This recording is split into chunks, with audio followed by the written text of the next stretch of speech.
যুক্তরাষ্ট্র জুড়ে বিমানবন্দরগুলোতে হঠাৎ করেই তৈরি হয়েছে চরম বিশৃঙ্খলা। দীর্ঘ নিরাপত্তা লাইনে আটকে পড়ে অনেক যাত্রী তাদের ফ্লাইট মিস করেছেন।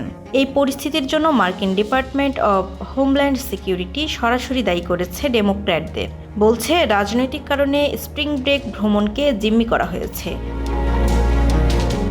বিষয়টির মূল কারণ একটি আংশিক সরকারি অচলাবস্থা। গত 14 ফেব্রুয়ারি থেকে ডিপার্টমেন্ট অব হোমল্যান্ড সিকিউরিটি এর অর্থায়ন বন্ধ হয়ে যায়, কারণ কংগ্রেসে অভিবাসন আইন সংস্কার নিয়ে সমঝোতা হয়নি।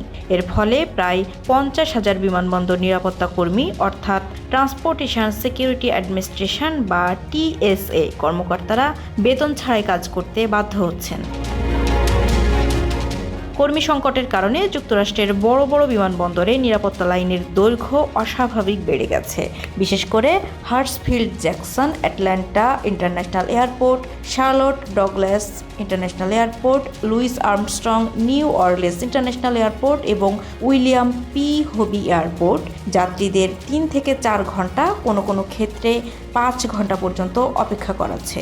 অনেকেই তাদের পূর্ব নির্ধারিত ফ্লাইট মিস করছেন, যা ভ্রমণকারীদের মধ্যে ব্যাপক ক্ষোভের সৃষ্টি করেছে।